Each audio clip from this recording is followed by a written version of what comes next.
Forever. Dog. Race Chaser. Woo-hoo.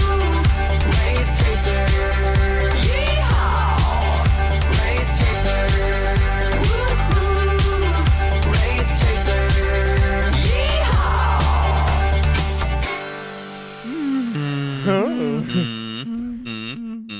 Hello. Hello. Hello.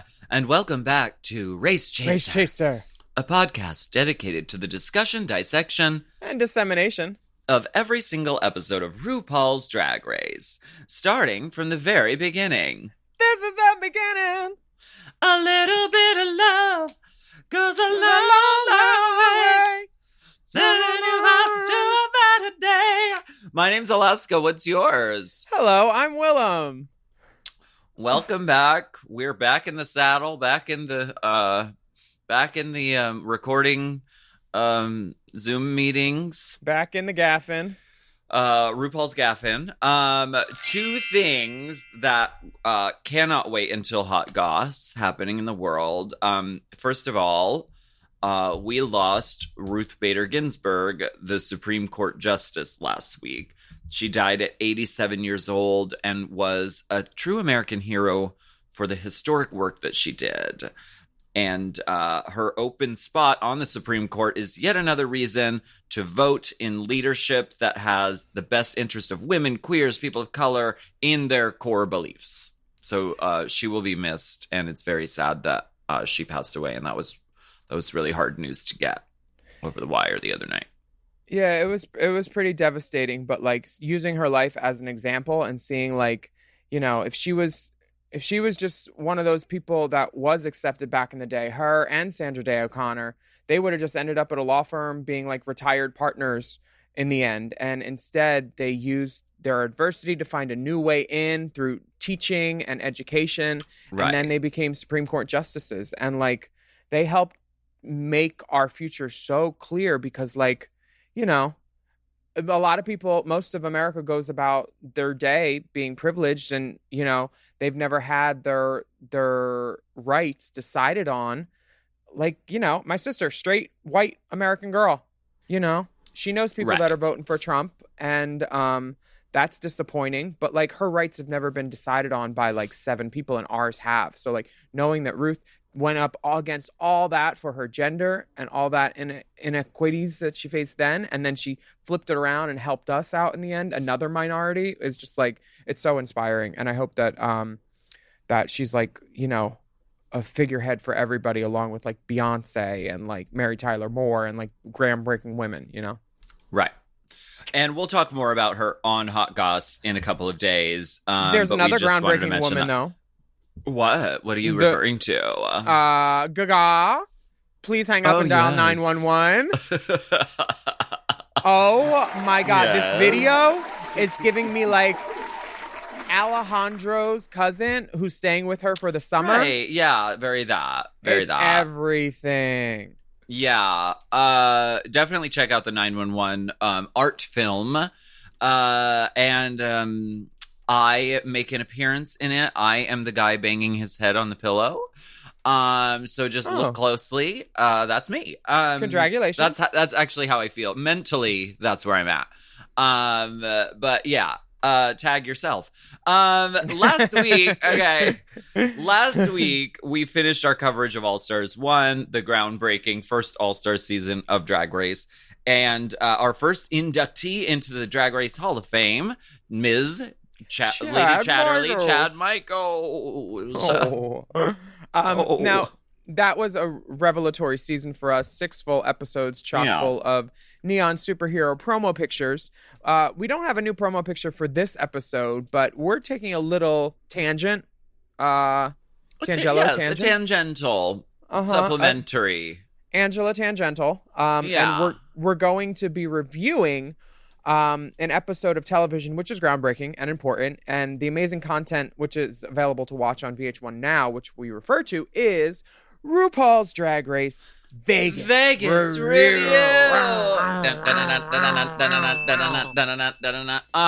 Yeah, we wanted to take an episode just to kind of round up what we've seen so far on Vegas Revue. I feel like everyone's talking about it. Everyone is like watching this because we're in the interim period between seasons right now. So I mean, the Vegas I feel like the Vegas Revue show that we're watching is actually the Untucked for the actual Vegas show. It's just in a long form. You're right. Yeah, and I'm feeling like this is like a good thing to cover. There's going to be a lot of quotes for a lot of years. There's going to be a lot of like beefs that we talk about. Beef, bitch, we could eat for months on just the servings of beef that they've given us in the first 3 episodes. We could have a beef bourguignon, a beef Cameron Michael. Yeah, definitely. A stew, a soup. Yeah, Naomi Smalls alone is an iconic figure in this show. I call it she missed the hug circle. Girl, the hug circle. I call it the real drag housewives of Las Vegas because it's basically they're taking these drag queens and they're putting them in social situations where the possibilities for let's say sparks are apparent. There are more sparks in this show than a gender reveal party, let me tell you. Wow. Way too soon. Now, you've seen the show at Flamingo Las Vegas, right? I have seen it at Flamingo Las Vegas. I always try to go back to, my old haunts when I'm in Vegas. And I performed in that room in 2006. So, I'm an alum. I don't know what you're doing at the Flamingo, but it ain't dancing. It wasn't dancing. It was moving. We could have had anyone. We could have gotten anyone. RuPaul, Paula Abdul, Willam Belli is exciting. She's vivacious and she's very, very, very sexy.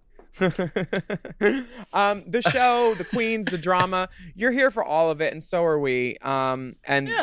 This show is tailor-made to the VH1 audience. It shows drama. I mean, you'll get to it, but it's everything you could ever want. And if you haven't watched it yet, let us entice you by reviewing it now. This is in no way a paid talk by the producers of World of Wonder. No, we're doing this just for fun, for our own enjoyment. Yeah. It's a mom hobby just to dissect, disseminate, and discussionate. Yes. So I'm saying good for them for having this Flamingo show, letting all the girls see it. I loved it. Yeah. Did you see it yet? I saw a bunch of clips. I didn't get a chance to go in there before Lady Covidina worked her magic on the world. But the show features a great lineup of girls: Asia O'Hara, Derek Barry, Naomi Smalls, Cameron Michaels, Evie Oddly, and Vanessa Vanjie Mateo. Yeah. It's a great group of girls, and the show looks really great, like the actual Vegas show. But this is about the behind the scenes. The BTS, which is kind of the most interesting stuff because everything else you can just see on YouTube or somebody's Snapchat or TikTok until next week. Right. Yeah. Now, Derek's the sort of mainstay. She lives in Vegas. Derek Barry is Las Vegas. She is so Vegas that she doesn't have just one life partner. She has 2. Everything is excessive. Everything is more in Vegas. You know what I mean? She's been there. She's been on the strip for probably a decade of her life, too. She started when AGT came out or before that. And so she is there. She is in it. She is not going anywhere. And I think they haven't shown Coco, but I know that she's a hometown girl and she's also on cast. I think she's an understudy. Yeah, she's an understudy, and she's actually in the latest episode that I just watched this morning. It came out last night. I didn't see that one yet, but maybe you can fill me in.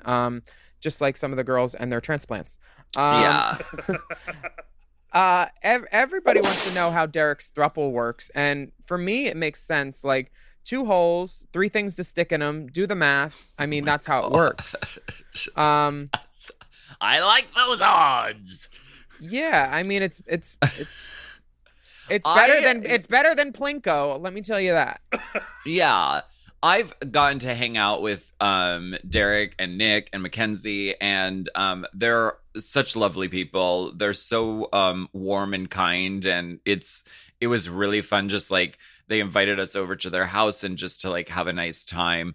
I really enjoy this household of people, and they're lovely. And yeah, it makes sense. They have a great chemistry together, and they share their lives together. You know. Yeah, and they it seems like they all I mean, they all have a sense of humor about themselves. Mm-hmm. Derek knows when he's done something stupid and funny, and he leans into it. And I feel like he's like the simplest one on here. He never keeps a secret. He talks the most in this show, and he's the biggest catalyst for things happening. So the fact that he's got 2 boyfriends too and 2 love interests, it's very Vegas of him. Yes, Derek brought her own giant spoon to the set, which she uses to stir the pot. She does. It has a very long Swarovski'd handle. And it's a great pressure cooker. spoon. She shouldn't take the lid off to stir too much, but she tends to keep peeking in. Yeah, the first thing I think that we have to go up against is Derek or Nebraska and Naomi. Oh yes, Derek the first and sword fight noises. Yes, the first clash of the divas is of course Naomi versus Nebraska. Oh wow. When Naomi and Derek were on Drag Race, I remember just like Naomi saying a lot of hurtful, true things about Derek. Oh my god. And Derek also saying some things which I don't remember. But there's some beef with Nebraska between Derek and Naomi, and it just keeps rearing its ugly head like a cyst whose sac wasn't removed. They show the clip from Derek's original season of Drag Race, and she's wearing the same polo shirt at the party present day that she's wearing in the workroom on her season of Drag Race. Oh, wow. So same shirt. It's her party polo. Girl, yes, it's a party polo. I get it. I can't blame her for this because I wear the same shirts every single day. So I completely understand. I'm probably wearing the same outfit that I wore on season 5 right now. This tattoo, though, you're so rugged. No, I just don't bathe very well, so they're still on. They're like temporary. Diablo Cody. Who the fuck is that? She wrote The United States of Terra, I think, and Juno. She's writing Madonna's autobiography or movie or something. I don't know. Word. But she's a former stripper, and she's a good writer. I think I read her book. I think she wrote a book. I feel like she did. I'm going to read her book while we take a break, and we'll be right back. Good luck. Good luck, doll. You'll need it.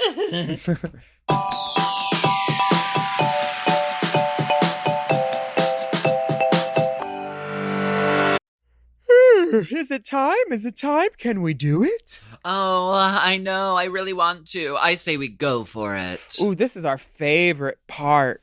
It's time to talk about Helix. We are Helix girls, and we want you to be too.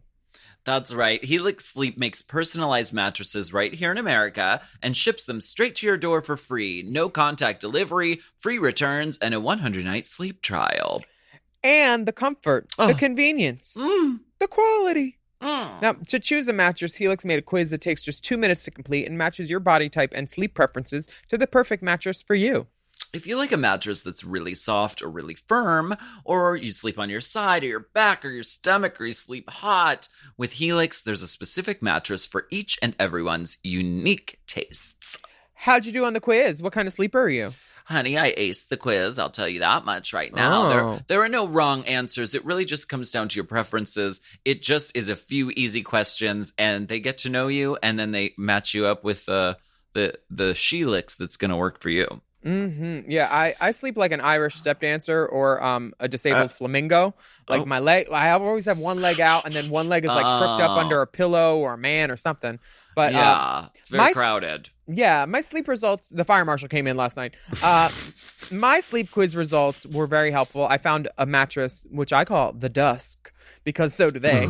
And girl, it's dusky. I love it. But you can find out for yourself. Just go to helixsleep.com/drag. You take their 2-minute sleep quiz, and they'll match you to a customized mattress that'll give you the best sleep of your life.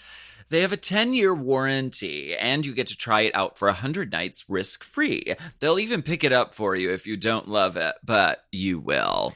Somebody needs to make a Helix for wigs, because that would be a great thing for some units. Yeah. 10-year warranty, 100 gigs. Oh, I don't like this wig anymore. Take it back. Right now, Helix is offering up to $200 off all mattress orders for Race Chaser listeners. Get up to $200 off at helixsleep.com/drag. Drag.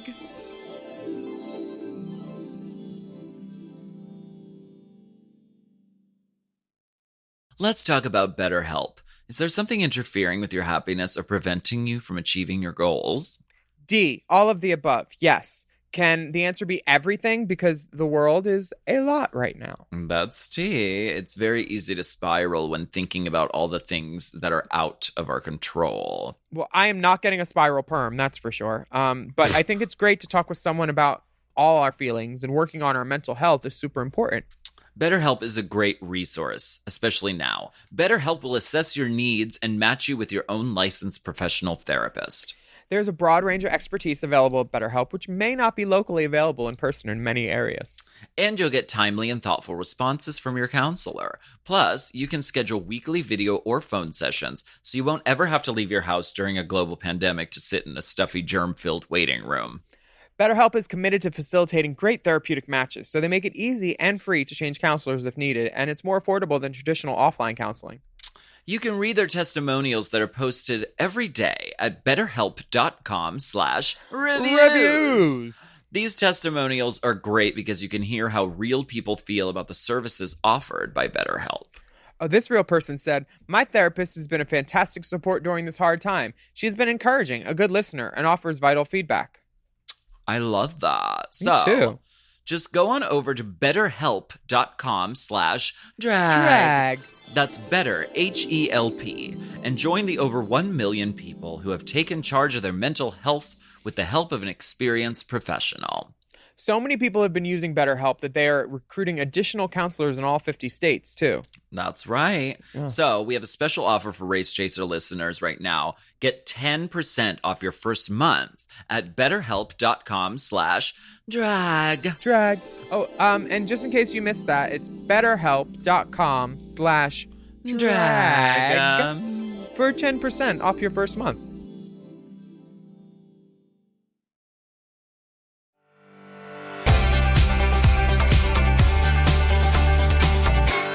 Well, we are back, and Ladies and gentlemen, introducing the inconspicuous beauty, Alaska Thunderfuck 5000. Inconspicuous. Yeah, very. So, Very. the inconspicuosity of this situation is further conundrumed by the fact that Nebraska wants to throw in a little jab at Naomi, because Derek brings up the fact that Naomi once said on stage that if you are a Derek Barry fan, you must be brain dead. You know, which is the kind of shit talk that happens during the seasons when the girls ask, like, whatever girl's hosting you in whatever town, like, well, what about this? This happened this week with so-and-so, blah, blah, blah. And then you say, like, a cute little quippy answer to make the audience go, ooh, oh, shade. Yeah. And that happened a few years ago, and Derek either wants to bring it up just to have talking points, but Nebraska seems more pointed about it. You know, like, she's throwing in comments that don't have anything to do with her. Right. Yeah. It's a dramatic exchange. And of course, we're only seeing what the show is showing us. I don't know. I mean, drag queens at a party sit around and talk shit at each other, and they discuss shit that might have happened, whether it's on stage or on TV or whatever. But this is a little different because everyone has body mics on and there's a camera crew in the house with them. So it's a little different. It works, and I really like this exchange because it was very saucy. It was very dramatic right off the bat for this season. We get the Naomi saying, just because you're 6'5" doesn't make you fierce. Oh, you don't like my attitude? Well, if I'm not welcome here, then I'm just going to leave. No, baby, don't do that. No, I didn't want you to do that, baby. No. Naomi comes into someone's home, three people, and two of the people that live there are currently like, you know, bringing up uncomfortable stuff and like attacking her and demanding answers. And it's just like, that's not how you start off a party. Nobody wants a party like that. I don't know how you raise your drag children, but this reflects poorly on you, Alaska. Oh, wow. Listen, I'll have you know, I'm an absentee mother. And so I had nothing to do with her raising. But no. You were there for the conception. Take responsibility. But, like, Nebraska is bringing to this show the sort of sparks that you want and you need, and that's making it very exciting to watch. The sparks continue at the casino when all the girls are like, why don't we stay in drag and just, like, go out? Do you guys like really bad lighting? Let's put on cocktail dresses and go out on the carpet. Let's go to the tables where everyone smokes indoors. Yes. I love smoking indoors. Let's go stand next to our Photoshop pictures, and we'll stand next to them, and then they'll go, oh. I just saw a messy man. Wow. Nebraska shows up to meet the girls. Nebraska also in full drag. This is like a week later after that, basically, right? Or a couple days after. Yeah, I think it's a few days after. Stuff is simmered. The girls have to do like a promo appearance in the casino, walk around, do a little lap, show the guys what they're missing. And Derek says, oh, Nebraska just had a photo shoot. Can she stop by? And it's like, okay, it's hot as fuck in Vegas. If you have a photo shoot and you're wearing those giant rubber fake tits, you're going to take them off in the car.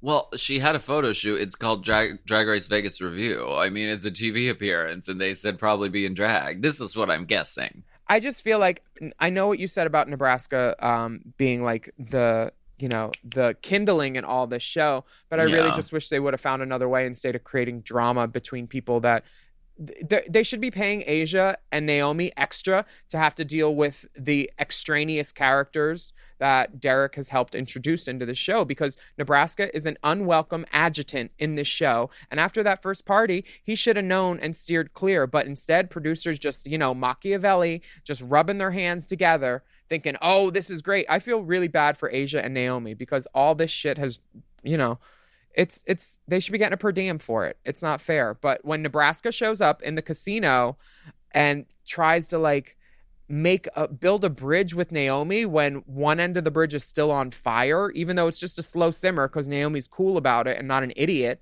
Like, I don't understand why Nebraska has to come in and poke the bear at all. And I understand why Asia gets mad. Because the producers probably asked her to. Well, it isn't real. I was asked to be on a TV show once and I said no. Well, it's also a TV show where, like, you're exactly right. She is there as an adjutant. She's being used for that. But does she know? So she is being edited in such a way that she is just an adjutant. She's not a main character in the show. So they're using her for that. So we don't know what was said that isn't shown. I think that, I'm being a little defensive because Nebraska has had your daddy's name on it. I get it. No, but she's had a really hard time with people sending her death threats and sending her a lot of like hatred and negativity because of this program, and it really is like hurtful to her. And I told her, listen, you're on TV. People are saying your name. That doesn't happen all the time. So like use this opportunity and make the best out of it. Don't get like emotionally hurt about it because it's an opportunity for her. Any time that a drag queen gets to be on TV, that's a big deal. And so I hope that she uses it to her benefit. Yeah, I think Tennessee Williams or somebody, and I know I've said this before, never turned Gore down. Vidal. Yeah, her. That one. That quote. Thank you. But That's at the hot same, goss. at the same time, I don't understand why he couldn't, if he was going to be given this opportunity, I don't understand why he constructed a better storyline for himself that could have benefited him more in the long run with jobs, positivity, and stuff like that. I don't like the storyline that he's chosen to allow himself to be a part of. I don't know if it was his idea or somebody else's, but I think it's extraneous and not necessary for this drag. For the show, good. Is it detrimental for him though? Fuck yeah, I think it is. I mean, who knows? But like at this point, it's not making him look good, and it's making me question why he's being a shit stir to my friends like Asia and Naomi. Because when Asia gets heated, when Asia pops off, I've seen her pop off in a dressing room with girls, and I've also seen her work really, really well with people that she hate who are like within like 10 feet of her. For years, she can just pay nooch and be a professional and work. I saw it in Texas for years, and she's great. So to see her flip over the fact that there's, you know, that someone's pulling strings behind the scenes to make her experience in Vegas a less than positive one pisses me off for her, because she went there to do a show and do a job, and she has the hardest fucking job in the show. So for producers to throw this character at her and Naomi, it makes me go, this is messy. It didn't need to be messy. Because the format is the Real Housewives. Messiness is the product. That's what they're selling. If Nebraska showed up and was positive love and light, I can guarantee this, she wouldn't have any screen time, because that's not the product that they are peddling with this program. But should she? I mean, why? She wouldn't have been on TV, period. So well, maybe she shouldn't be right now at this point if this is all she has to offer. I mean, God bless the child and everything, but like, what is she adding to the program other than negativity? And God bless the children. This is from someone who talks shit on the internet weekly, but at the same time, at least my stuff is funny. Like, her stuff is just, I'm not feeling it yet, and I hope there's a what's it called at the end, like a 180 or something that makes me like her more. I've always been like very like. I've always been on good terms with her and Derek's whole family, but like this is when you get to know somebody, sometimes you don't like them as much. And you are right, it's an opportunity to be on TV, which you usually can't buy. But like, well, there's plenty of drama to go around, and the next beeflet comes between Asia and Naomi. And this was brought on at the sleepover, and I think everybody should have just played Spin the Bottle, because the girls with boyfriends or partners, they were like, no, we'll do Truth or Dare when it gets to me. Right. Which, mistake, because Spin the Bottle is just like the easiest way to cheat on your partner. So go with it, I think. It's a loophole in the system of relationships, yes. And this would have been a Holly loophole for sure. Holly loophole, yes. Asia is given the task of being told in front of people by someone else, and watching Naomi's face while Derek explains this, because Naomi went into Derek's dressing room like a couple shows before and talked about this gym chat where the girls were going to get their pump on but ended up just sitting on the floor, you know, gossiping. It was Cameron, Naomi, and Asia, I think, and you know, just light, frivolous gym talk about Asia's parents being dead, and you know, who's the weakest person in the show, who could be the downfall. It's just totally inappropriate gym talk. And Asia mentions that Naomi could be the weakest link because, like, you know, she's not there for prayer circles and group hugs, and she goes to get pedicures. The opening red carpet where they were doing the group shot. Yeah, so Asia bases a comment on that, I guess. I don't know if she's trying to be controversial or what, but she's also friends with Naomi, so she's allowed to. It's not like the Derek, Nebraska, Naomi situation. She didn't say it to her face. Didn't she say it to her face? Yeah, she was next to her. It was her, Cameron Michaels, and Naomi. So, like, the fact that Naomi is going into a dressing room and talking about it with her other cast members, sure, that happens. It's dressing room chit chat, but you would never expect one of those people in that dressing room to go back to the person they were talking about and say, well, this girl said you're the weakest link. How do you feel about that? Blah, blah, blah. In the longest Truth or Dare setup ever. It's like, where were you going with this question, Derek? And did the producers write it on a card, or did you have to memorize it? It came out of a pink furry box, I think. Girl. The result, though, is that Asia feels very attacked, and she feels she gets upset because she felt like in the dressing room she had a space to just kind of like relax and like be there and be herself, and now it's coming out that like the girls in the dressing room kind of feel a certain way about her. And so this is all coming at her. There's cameras on her, and she stands up and says, "I'm leaving. Take my microphone." Yeah. And why don't you take our microphones right now, and we're gonna take a break. Mm-hmm. Just take my mic. I'm gonna go. I'm gonna go. Get me the fuck out of this snuggie.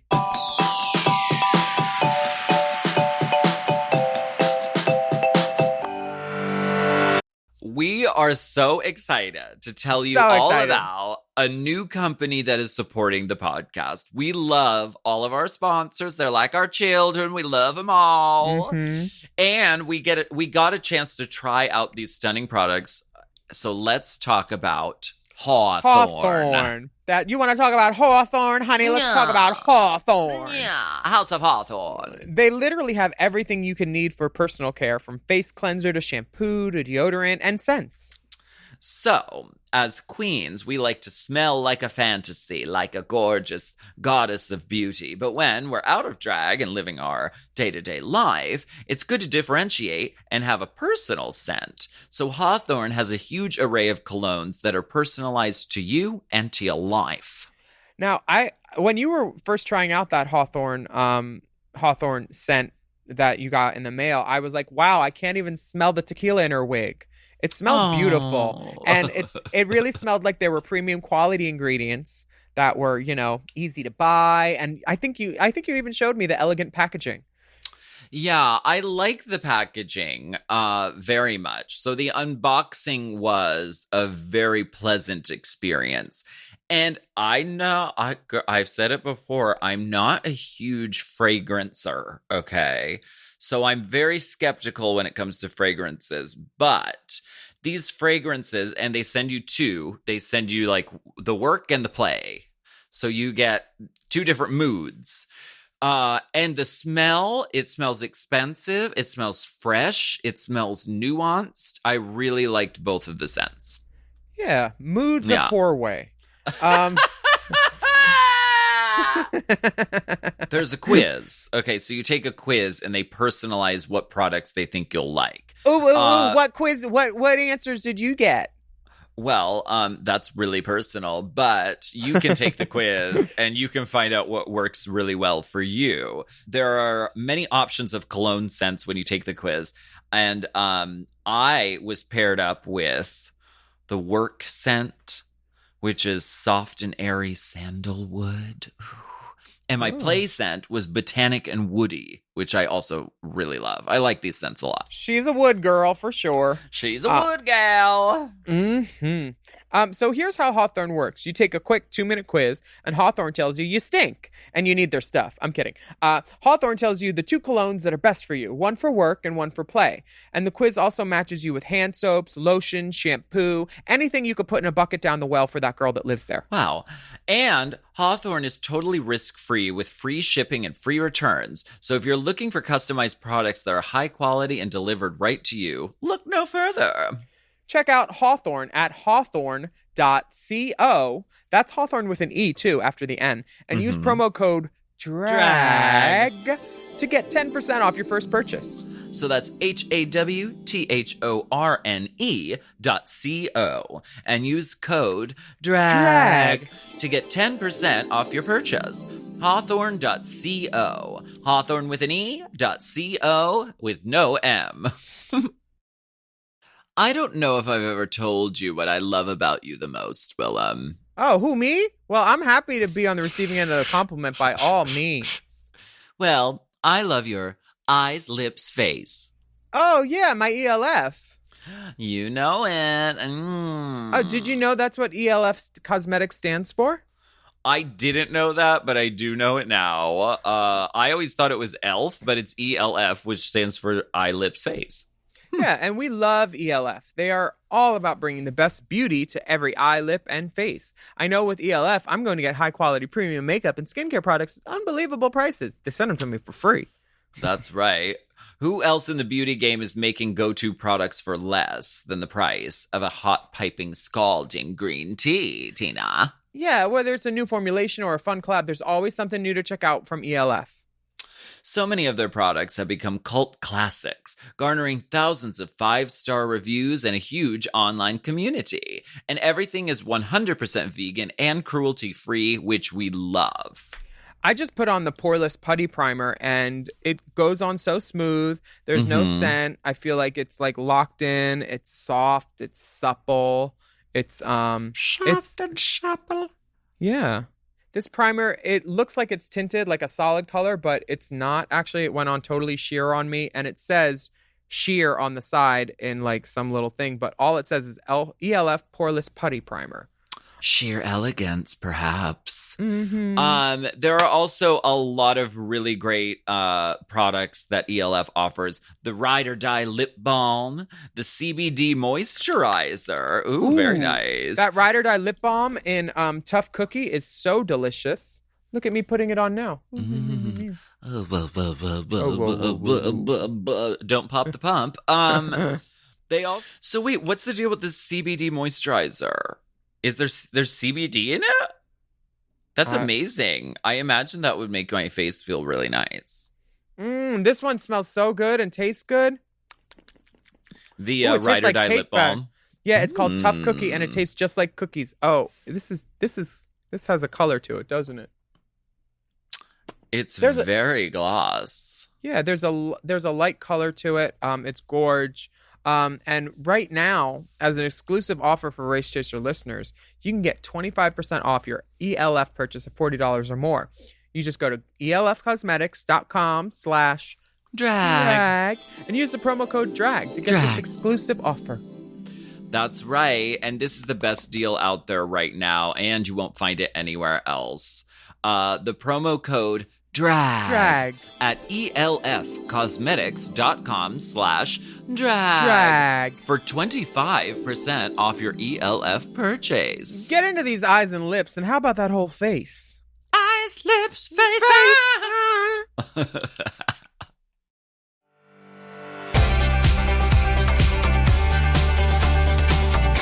Oh my gosh, you're back. It's you. Welcome back, the innocence of befuddlement. Alaska Thunderfuck 5000. The show is about to start. So Naomi says that says a lot without saying anything when you just watch her face while Derek is talking. Like, we'll put it on our Instagram just because it's the face where her eyes narrow a little bit and she's thinking, no way, Derek can't be this dumb to repeat why this. Are we doing all this like, right what now? the fuck? It's an unblinking, unchanging expression, and it says everything to me, the viewer, anyway.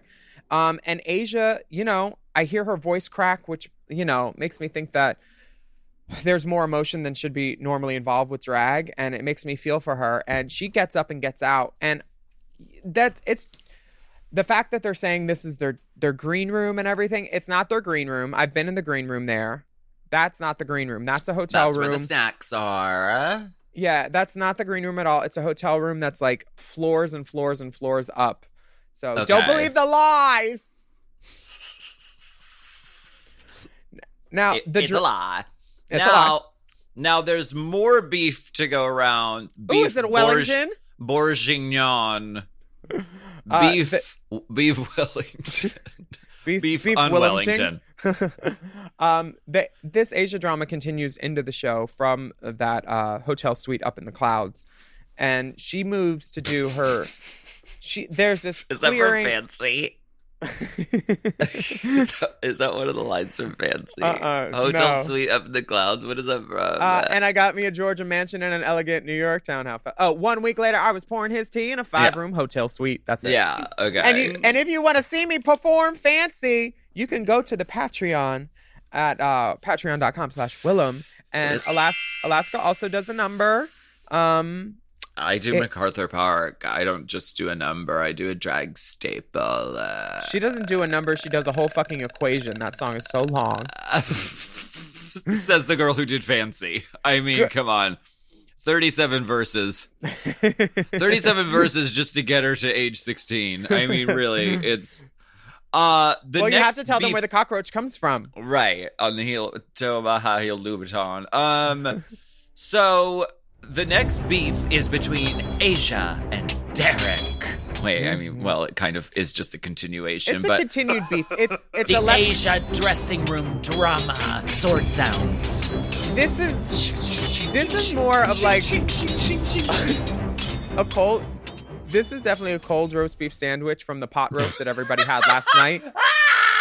The beef keeps on giveth for sure. Now this Asia dressing room drama where she moves from basically the first level of dressing rooms is one level above the stage. How this is laid out as someone who's performed there. The second you're level going to be of running these stairs every night, so get 8 times used a to night. it. If you're smart, you'll come up with an exit plan. I chipped my tooth on a Quaalude. So the second level of dressing rooms is 2 stores up from the stage. So when they say that she could have her own space, one more dressing room up, that's kind of inconvenient because Asia probably does the most fucking work with 7 or 8 little bits in the show. Yeah, she has 8 different scenes. And most girls have 2 or 3 max, like 2 group numbers and a solo. And Asia's in everything. So I understand why she wanted to move to the closest like little touch-up area on the Side stage. of the stage, yes. Unfortunately, due to union rules, there's so many weird-ass fucking union rules in Vegas. Like, you're not allowed to have a show longer than 90 minutes or you get fined by the gaming board, which is like... They have a lot of crazy rules, but one of the rules, the union rules, is they need like a safety perimeter around the stage of like 8 feet or something. Some like buffer zone between the stage and where like there's permanent structures or something like that. And the dressing room where Asia decided to set up is like a little quick change room, and she decided to stay there, and she's not allowed there. And then they bring in one of the big guns, one of the behind the scenes people who you don't know, but you might know, Randy Barbado. And they call like this whole onstage meeting, and it's dramatic. And there was an interview with Evie where she said something about Rue that was very true, and I understand where she got. I'm guessing she probably gained that opinion about her from this show, because the way Rue singles her out to talk about her own body issues with the doctors and like directing this girl what to do, basically telling her I don't like it. And I don't like it. I just don't like it. Like, don't tell me what to do with my fucking body after I'm sacrificing it to give your show ratings, you know? Because the way I understood it, Naomi,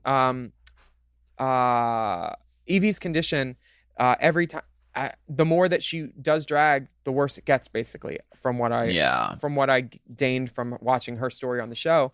And when RuPaul like has these moments with her, it does feel like, you know, Emmy bait. Like I'm doing what I need to do to like be.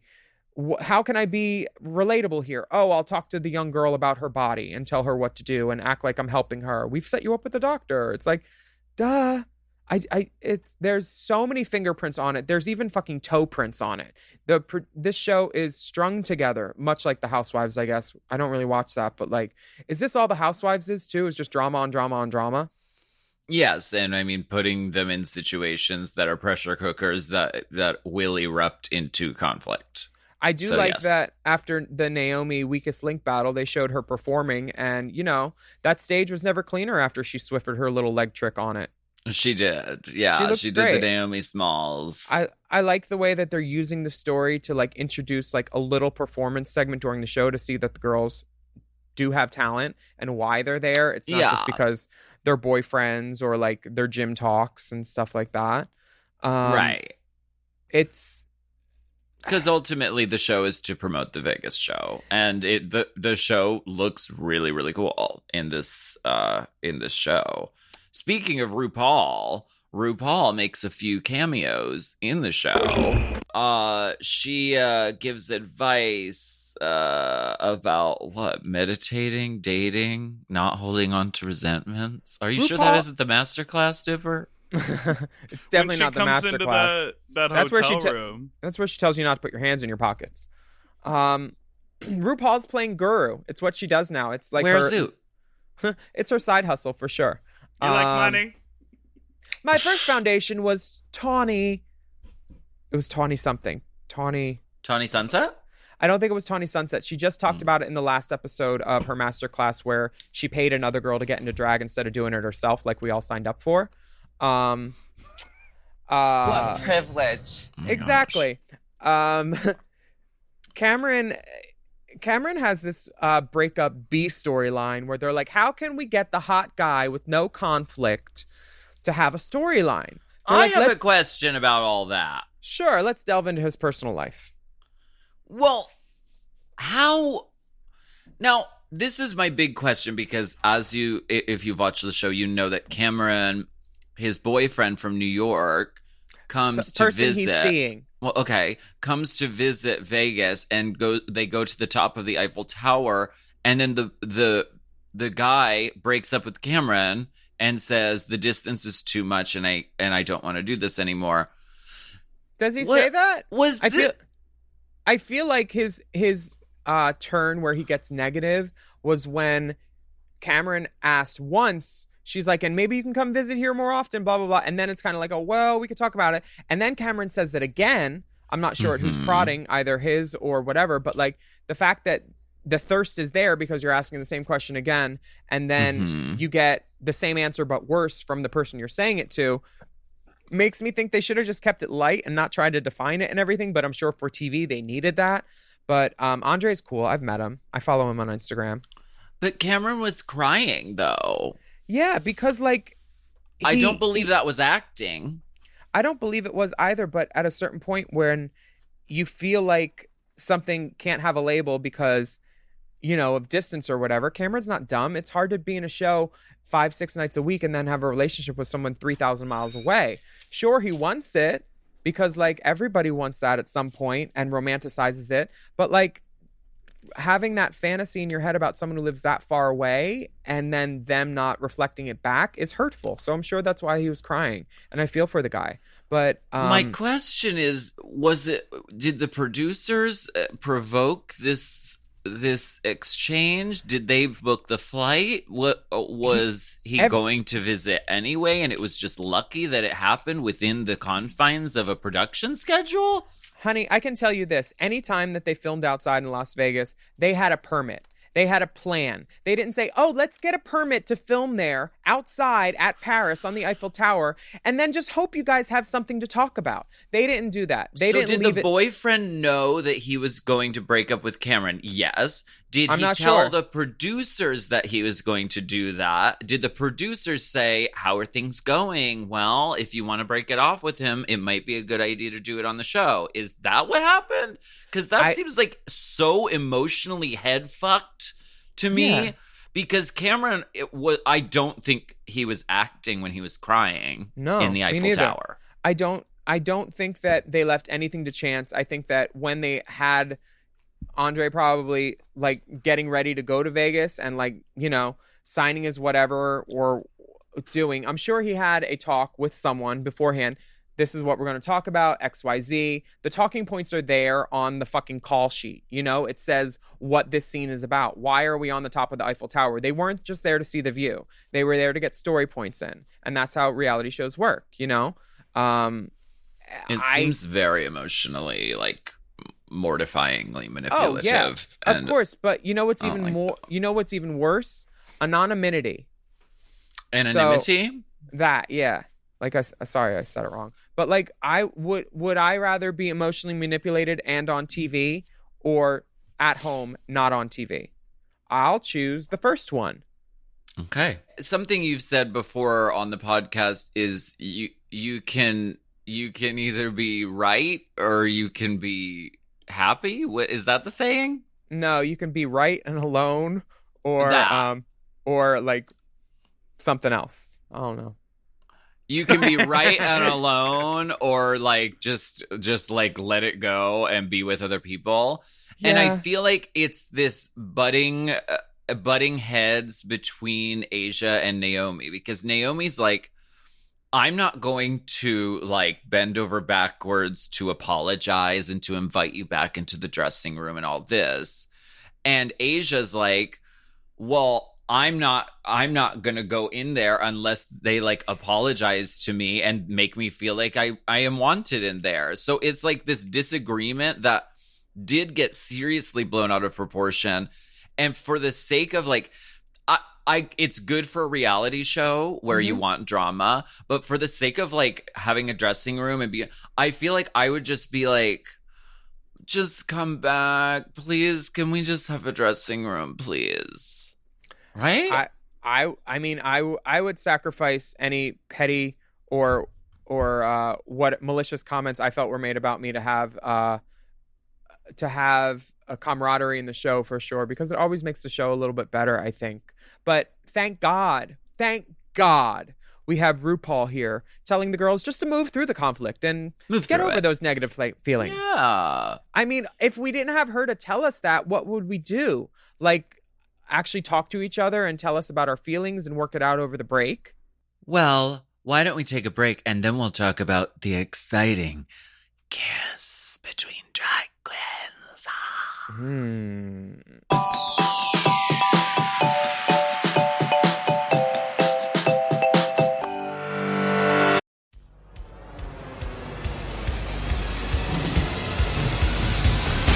Are you a friend of the pod?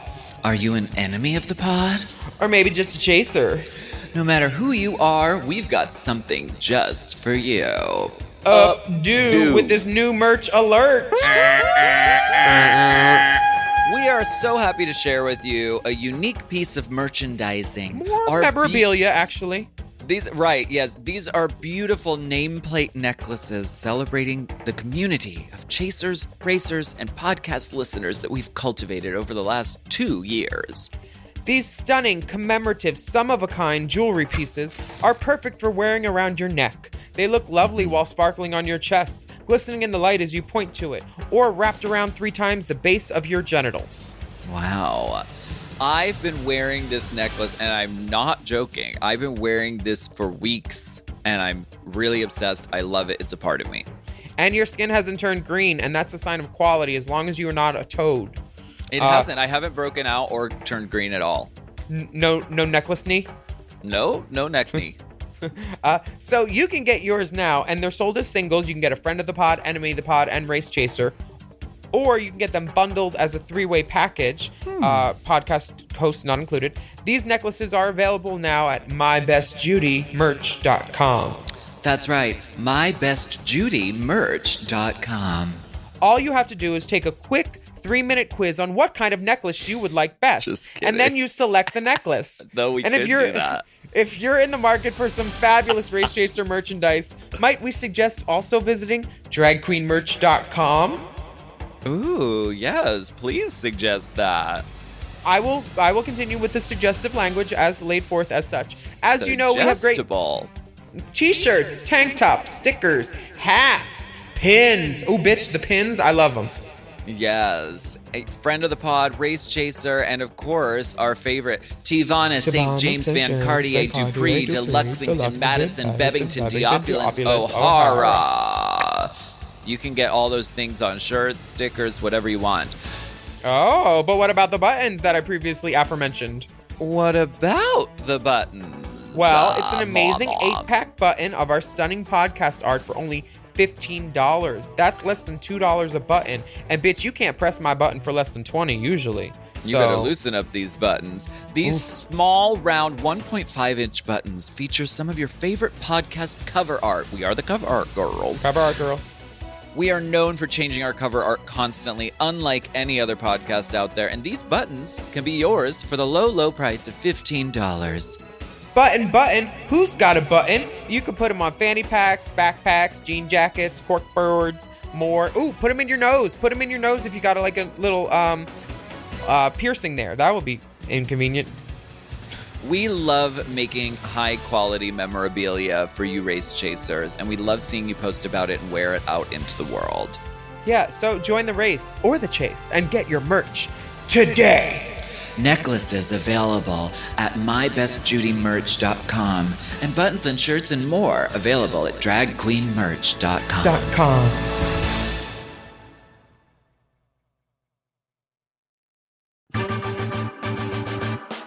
It's Jonathan Braylock, James III, and Gerard Milligan from Black Men Can't Jump in Hollywood. On our podcast, we rate, review, and analyze films in the context of race, discussing Hollywood's diversity and representation issues, and talk to experts in the field. Experts like ourselves, because we're working actors and writers, so we know what we're talking about. Except James. We vary it up between huge blockbuster hits and beloved cult classics such as Higher Learning, Independence Day, Loose, Sorry to Bother You, Blade, Parasite, Blind Spotting, Hustlers, and Cats. Yes, y'all, we reviewed Cats. And don't forget Hancock, which may or may not be a good movie. It's not a good movie, so please check out and subscribe to Black Men Can't Jump in Hollywood. Only on the Forever Dog Podcast Network. And we'll all try to figure out if Hancock is a good movie or not. Together. New episodes every Monday.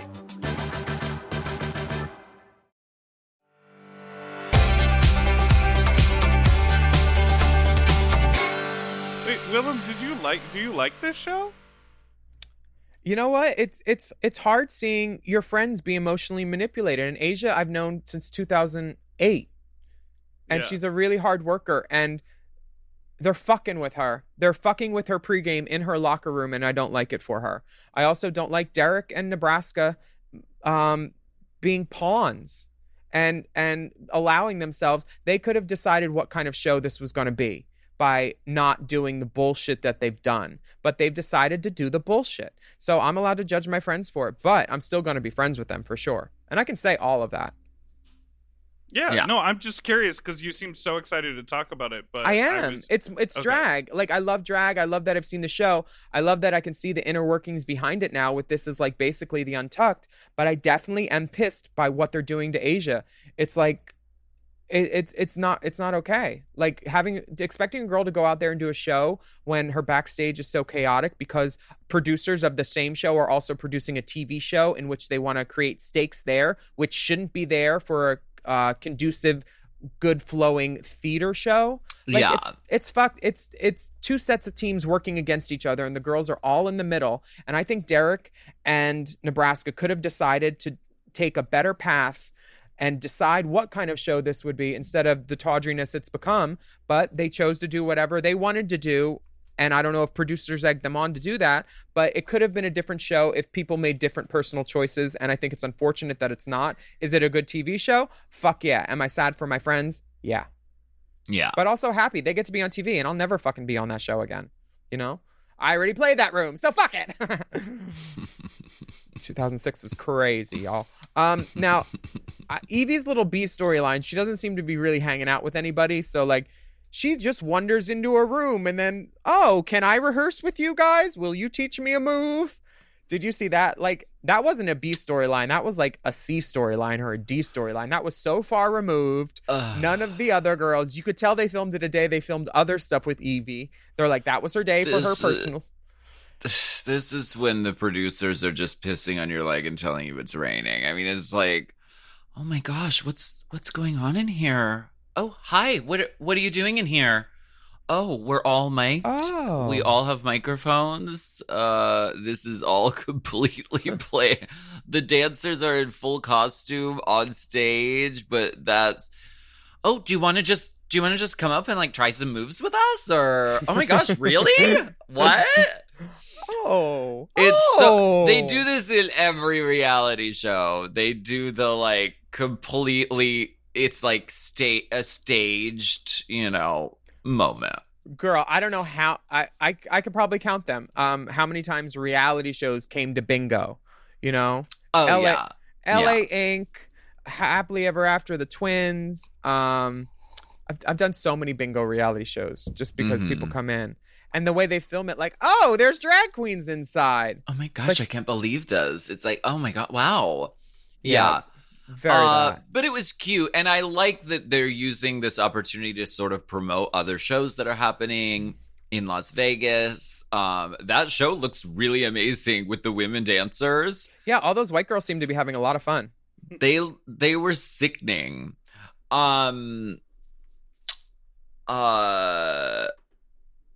Then, okay, can we talk about the steamy, sultry date? No, you didn't watch the latest episode. I didn't, but I have kissed many drag queens, as have you.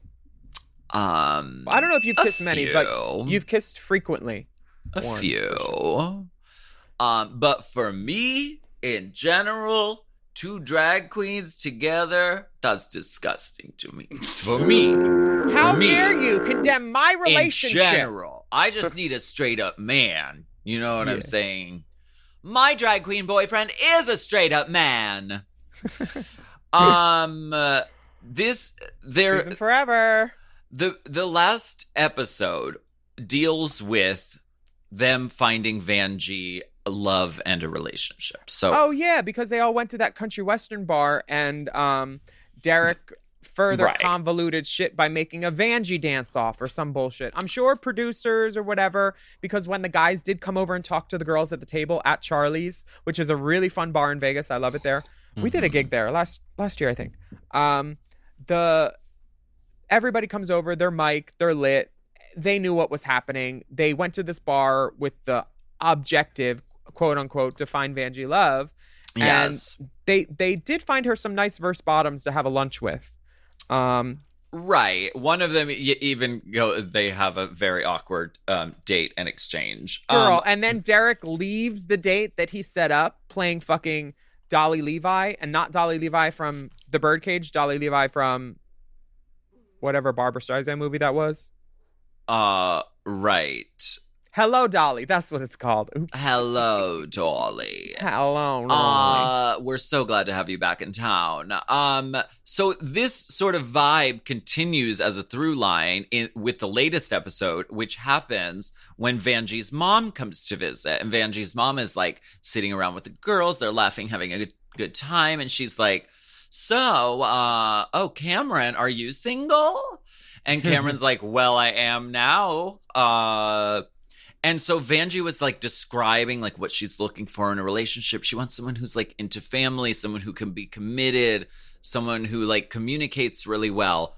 And so Cameron feels like, oh my gosh, well, that's kind of me and what I want. So then they go out to a bar. Coco Montrese comes in. And yay! Everything's better with some hot cocoa. Yes, exactly. Yes. Deep salute, Coco's here. They mention that she is an understudy for the show. Mm-hmm. And Coco's like talking about something and something and something. And like as Coco's talking, Cameron is like, what do I do? Should I talk to Vanjie? What do I do? Like mouthing words at Derek while Coco Montrese is like mid conversation. And so Derek is like, why don't we play Spin the Bottle again? It worked out really well last time. I feel like this show, the call sheets were done on Post-its. They're like, oh, grab that one with just grab me that stack of Post-its and we'll bring it to set. It'll be great. Yeah, we did Spin the Bottle before, but that was like an episode and a half ago. They won't remember. I think Derek has an earpiece in. You think? Right. Earwig. And so they do Spin the Bottle. It lands in a bar. They play Spin the Bottle. Really, girl? I know they cleared off that table and spun the Grey Goose toots. They did it. It lands on Cameron. So then Derek does like eeny, meeny, miny, mo very badly to land on Vanjie. And then is like, you two kiss. And then they do. And Vanjie says, oh my gosh, whoever did Cameron's Juvederm did a really good job because it feels great. She says that in the confessional chair. It's very funny. It's good to know the clump is not pumpy. Right. No clumpy pumpy. Sorry, no, the pump is not clumpy. Not the clump is not pumpy. My bad. Girl, your clump is pumpy. Yeah. So then, I'm just recapping it for you. Then, thank you. Vanjie and Cameron go over and like have a private moment, and they're like, oh my gosh, well, I didn't want it to happen like that, so maybe we should try that again. And so then they kiss again. It's very sweet. If you look really closely too, you can see Mish peeking around the corner, just you diddling. actually do see a cameraman in the bar. Misha's behind the cameraman, diddling herself, and she has her phone up, I'm sure. Like, drag queens. It's unfortunate that they had to shut this show down, though, because right after this episode, it basically, due to COVID, like, it's done. And the confessionals do look very, very, very green screen with the fake Vegas in the back of them. They must have done pickups with the confessionals, and the girls did them at home. Yeah. So, yeah. Because why else would you use a green screen of Las Vegas when you're actually in Las Vegas? It's called slapdash production. And we thank you, Wow. We thank you, VH1 and Wow Presents, for making this slapdash production, because anytime we get to see queens on TV, even when they're messy, it is a good thing for us and for visibility. And you know, these girls are talented. They should be seen, and hopefully people will go see the show once it's back up and running. Yeah, and it's a shame that it's sort of got, you know, it's good that they got most of the shooting done of the queens before COVID shut down the show. This is very good promotion for the show when the show is back up and running in Vegas, like, and the world is kind of back to a more safe, like, post-pandemic place. Then, like, we encourage you to go support these women, support them online. Don't